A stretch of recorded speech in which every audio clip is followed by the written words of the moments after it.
from Catskill, New York, weighing 221 1/4 pounds. He is undefeated with 26 wins, 24 of those wins by the KO route. He is rated #1 by the WBA. Here is the dynamic Mike Tyson. The most expensive heavyweight fighter, the strongest puncher, the best in many other ways. So counter right hand by Mike Tyson is invited. And there was an uppercut. In this video, we're going to recall the 15 best knockouts performed by Tyson and enjoy every moment. Mike learned his signature style, characterized by its speed and explosive sharp blows, from Cus D'Amato. This style manifested itself from the beginning of Mike's professional career and was especially evident in the 15 most powerful knockout blows he delivered. One of his early fights is no exception, his bout with Marvis Frazier in 1986. At that time, Marvis was a promising boxer, with a record of 16-1. Everyone expected a legendary spectacle from the fight. Tyson moved his opponent into a corner and delivered a right uppercut, followed by a series of 5 powerful blows. Frazier falls and the referee starts counting. Only 30 seconds have passed from the start of the fight, and Marvis was unconscious. The referee stops counting. It took several minutes for Frazier to come to his senses. It's not without good reason that this hard knockout is called one of the most spectacular in Iron Mike's career. Give me first your reaction to the fight. The fight, I was confident. I trained real hard with my trainer, Kevin Rooney, who I owe a great deal to. And I came out and I was confident. I knew the fight. I felt it deep in my heart. I was going to stop him in the first round. Did you know from watching tapes of him that you could hit him with the uppercut? No, that's my favorite punch. And I watched the time, and I knew from my trainer telling me, as he throws his punches, he's bent down. And I knew that would be perfect for my uppercut. I planned on working the body more, but I saw the opportunity, and it looked too good to go away. In September 1986, Mike Tyson entered the ring against Alfonso Ratliff. The fight against Alfonso was the last before Mike's first championship title fight with Trevor Berbick. Tyson quickly figured out his rival, demonstrating the brilliant technique that distinguished him from his early years in the professional ring. After waiting a moment, Mike dodges to the left and throws a powerful left hook into Ratliff's jaw. Alfonso falls to the floor. He gets up on one knee and waits until the referee counts to 9 before he stands. Mike rushes to finish the fight and shoots a series of 8 hits. Ratliff barely escapes in the clinch.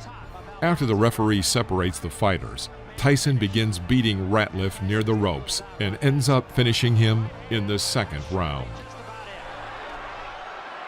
Baby Pearl looking very closely. And that's all. It's over.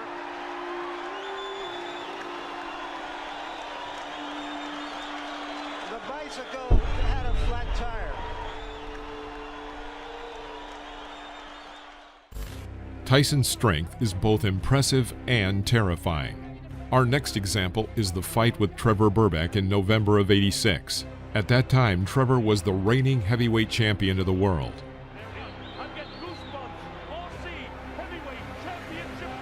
At the end of the first round, Berbick is on the verge of a knockout.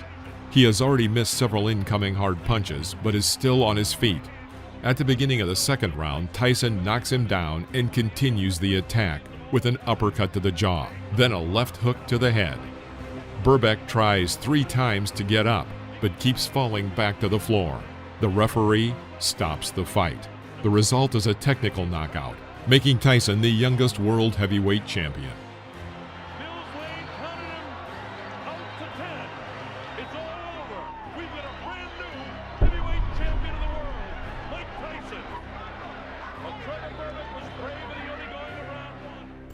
Iron Mike is famous for the brutal power he used against his opponents. In the fight with Pinklin Thomas on May 30th, 1987, this was especially noticeable. By this time, Pinklin had only 1 loss on his record, to Trevor Berbick, who was defeated by Tyson earlier. The fight began with an explosion of side hits from Mike, but Pinklin resisted. Thomas lasted until the 6th round when Tyson threw a devastating series of uppercuts and hooks with both hands, dropping Thomas to the canvas. It was a brutal and absolute victory.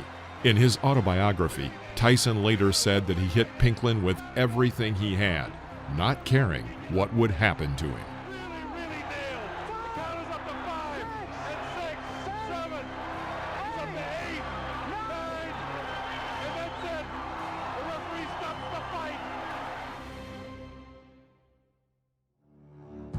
Once and for all was the title listed on the posters about the fateful fight of the two undefeated heavyweight champions, Michael Spinks and Mike Tyson.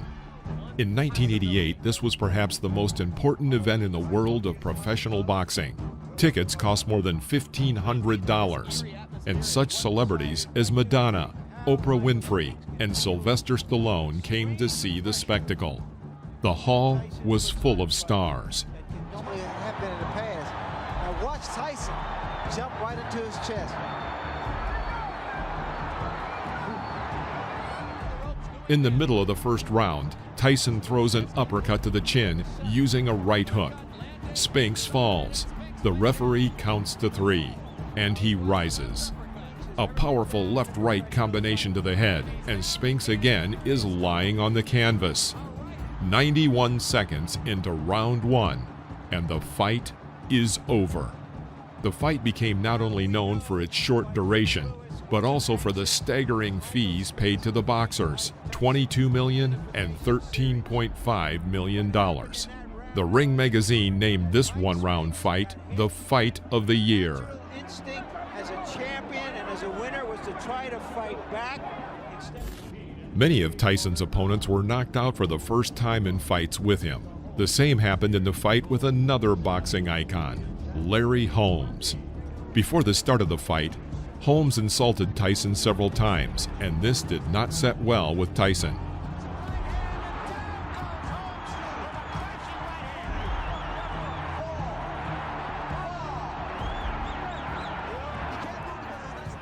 During the fight, Iron Mike showed animal aggression in all its glory.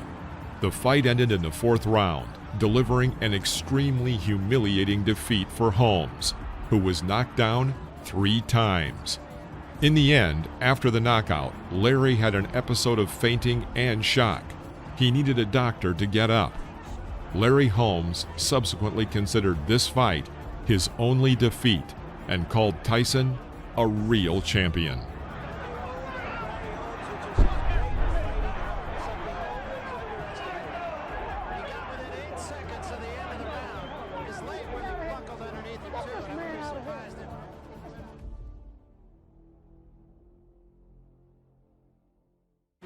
The Hard Way Back was the name given to Tyson's fight with Alex Stewart.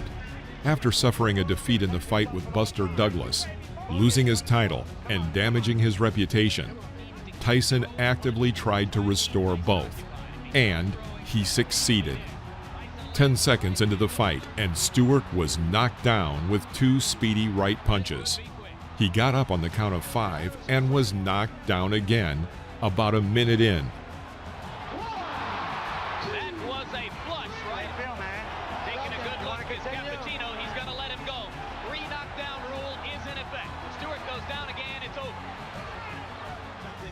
A quick left hook at 2.5 minutes marked the 3rd knockdown. With this, Tyson won by a technical knockout. Another brilliant victory on his way back to the top. Well, Stewart said that Tyson was a mountain he had to climb. He just got knocked off that mountain. He just didn't have the style, Jim, unlike Douglas, to test the vulnerability of Tyson. Yeah, he's not nearly the technician that Douglas was when Douglas was good. Early in the... August 1995. Tyson's fighting style had changed. His peekaboo style was replaced with a stronger punch and attack and more caution on approach and defense. His first successful fight after prison was with Buster Mathis Jr., an undefeated boxer at the time. The start of the fight was rather slow. Buster successfully evaded punches and used dodge and clinch tactics for the first 2 rounds. Despite this, the 3rd round was completed with a series of the strongest uppercuts from Tyson. Mathis fell to the canvas. The referee counted to 10, a victory by knockout for Tyson. Mike, did you expect him to come straight at you the way he did? Did you expect him to try and crowd you and walk into your power? I expect him to do many things. I expect him to move around, run because he's able to do that, and I expect him to smother me because he's been very successful. But I'm very familiar with his style of fighting. I was raised, and I'm the best at that style of fighting. I knew every move he was making. That's how come when I did a couple of particular moves, he was stunned. He didn't expect them. In September 1996, Tyson's fight with Bruce Seldon was one of the shortest heavyweight title fights in boxing history, lasting only 1 minute and 49 seconds. Tyson immediately attacked aggressively. Seldon tried to throw a flurry of left jab punches and used his signature tactics, but Tyson easily dodged the attack. In the middle of the round, Seldon was knocked down with a left hook, followed immediately by a straight right. The boxer got up to the count of 8 and continued the fight, but was again knocked down by a left hook. Nice long rest there, but he has felt. Back comes Seldon, and Tyson. Bruce got back to his feet but lost his balance. Referee Richard Steele stopped the fight and awarded Tyson the win by TKO, making him a 3-time world heavyweight champion. 9 seconds were left, and he was not going to weather the storm. If he came out, he'd have been flat. I mean, flat. He had nothing.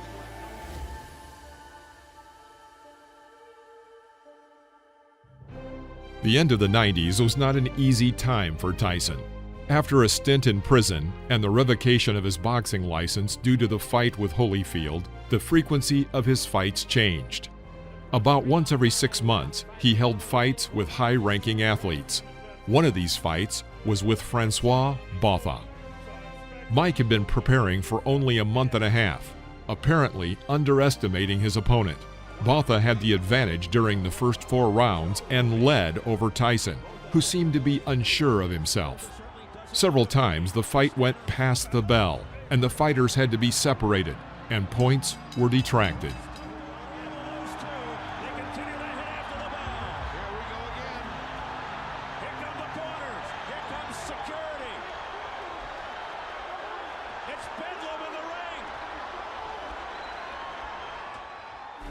Botha began to taunt Tyson, which angered him. Francois was sure of his victory until, in the 5th round, a short right blow from Tyson sent Botha to the canvas. A brilliant knockout turned the fight around.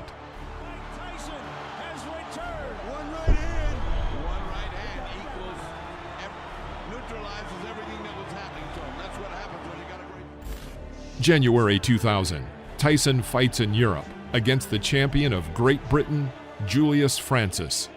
The European public is sure of Francis's victory, with newspapers even paying huge sums to advertise on Francis's shoes. However, as is often the case with professional boxing, expectations do not always match reality. That's key. That's a lot more than most people thought. That left hook to the body hurts, Steve. He could be in trouble right here. He's stunned and down he goes. Vintage. Round, 30 seconds to go. Can he survive the final seconds of the opening round? Again, he staggers Francis. Tough body shot. Francis is down. Right hand. 16 seconds into round 2. He's been down 3 times. How much more punishment? There's a left uppercut, a twisting left. Julius fell twice during the first round.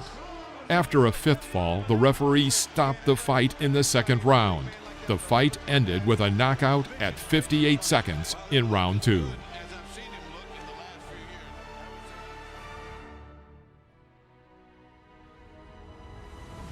years. In mid-2000, a fight with Lou Savarese took place, which left a mark in Tyson's record as one of the fastest in his career. Obey my instructions. Shake hands. Good luck to you both. This is where Iron Mike's famous aggression came into play. The fight began with a powerful hook from Tyson, with which he knocked Lou down. Lou got up, but Mike rushed to finish him off. The referee tried to stop the fight, but Tyson got so carried away that he hit the referee in the back of the head. The fighters were separated, and Tyson was awarded victory by a technical knockout. And he continues. Coyle's trying to stop it. Tyson says, "I'm sorry," to the referee. He said, "I'm sorry." He didn't hear John Coyle's instructions, and this fight...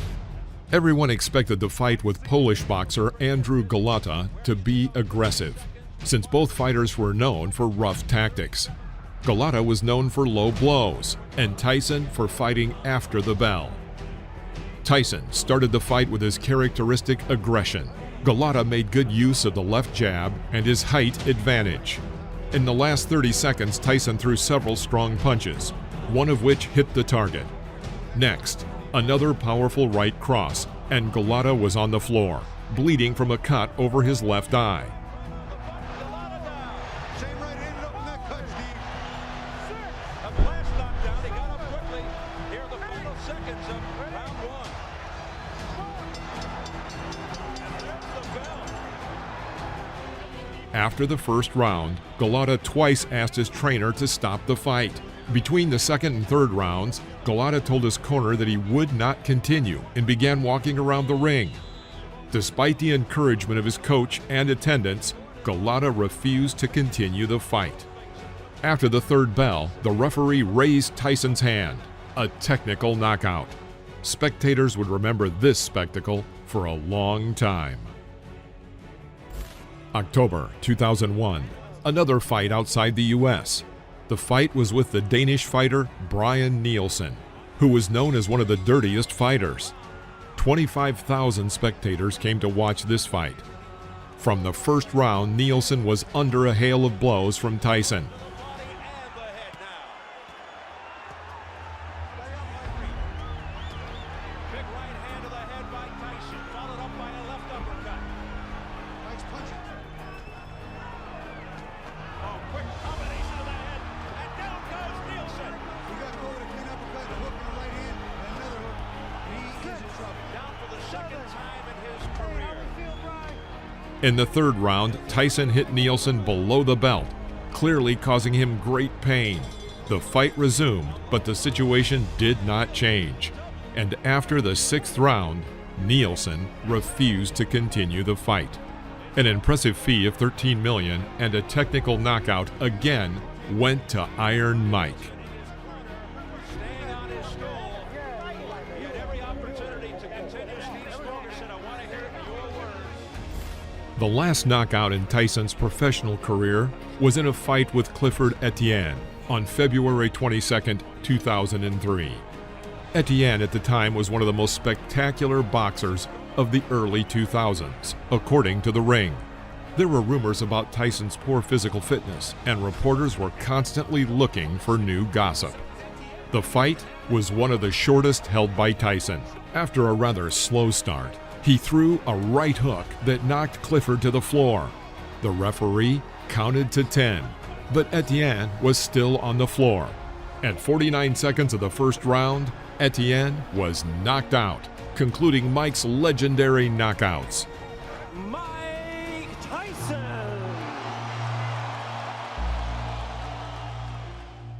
Tyson is an impressive and intimidating fighter. He received the title of the cruelest fighter for a reason, and it's easy to see why after what we have witnessed today. What do you think of the boxing legend? Please let us know in the comments, and don't forget to give us a thumbs up and subscribe to the channel. See you next time in the ring.